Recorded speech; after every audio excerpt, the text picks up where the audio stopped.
आती है, फिर आंखों से दिखाई देना कम हो जाता है, फिर भगवान तीसरा वारंट भेजते हैं तो पता है क्या कहता है, बोले मैं तो आंख बनवा लूंगा, लेंस डलवा लेते मैं दोबारा से आंख नहीं करा लेता।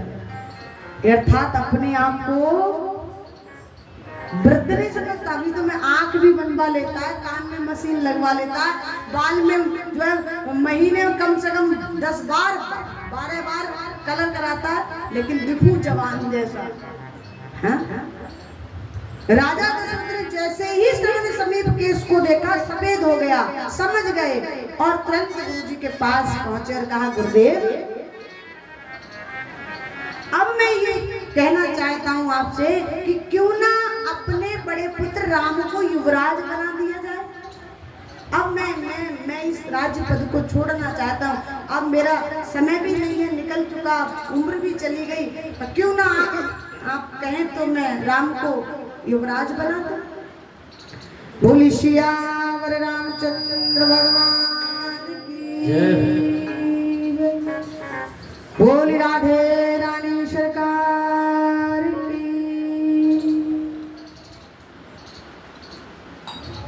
बोले गुरुदेव कोई सुंदर मुहूर्त बताओ ना जिसमें कि राम को राज्याभिषेक कर दिया जाए, राजा बना दिया जाए, ऐसा सुंदर कोई मुहूर्त बताओ उस मुहूर्त में बनाया जाए। गुरु जी तो जानते थे कि ऐसा कोई शुभ मुहूर्त आएगा ही नहीं। गुरु जी को पता था कि शुभ मुहूर्त आएगा वो 14 वर्ष बाद है, लेकिन डायरेक्ट नहीं कहा। गुरु जी बोले एक काम करो, तुरंत करो। क्या करना है? तुरंत कर दो, जो करना है वो। इसका कोई मुहूर्त नहीं होता, शुभ काम को तुरंत कर दो। पर राजा नहीं माना, राजा ने कहा तुरंत में व्यवस्था नहीं बन पाएगी, एक काम करते ना गुरुदेव, रात्रि कट जाती है, सुबह प्रातः होते ही जैसे ही सूर्य नारायण निकलेंगे और उनकी उपस्थिति में ही मैं राम को राजा बना दूंगा। बोली सियावर रामचंद्र भगवान की जय, बोली राधे रानी सरकार की।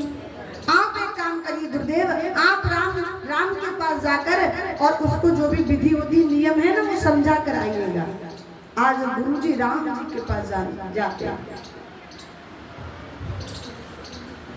कि प्रभु तात जी प्रभु की स्नेहु, प्रभु तात जी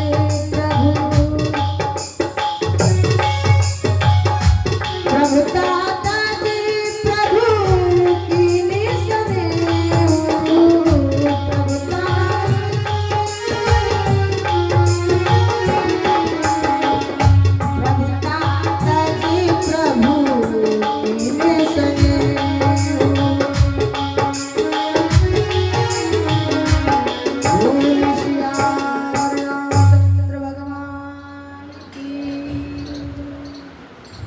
गुरुदेव ने तो तुरंत के लिए कहा, बेग विलंब न करें, नप साजें सब समाज, सुधन सुमंगल होए तवै जब राम होए जुबराज।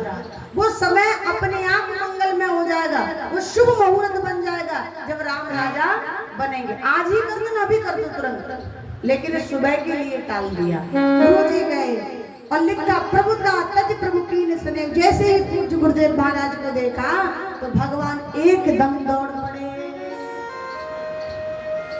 कोई प्रभुता नहीं दिखाई भगवान ने, तुरंत दौड़े और कहा गुरुदेव आप यहाँ आए, आपने कष्ट क्यों उठाया? अरे ऐसा कोई काल था तो आप मुझे सूचना भिजवा देते, मैं स्वयं आपके पास चलकर आता। और हमारे पास नेक थोड़ा सा कुछ आ जाए तुम्हारा जो, फिर तो हम किसी को गिनते बूझते नहीं, हाँ? पर दुनिया बेकार लगती, जो है सब मैं हूँ।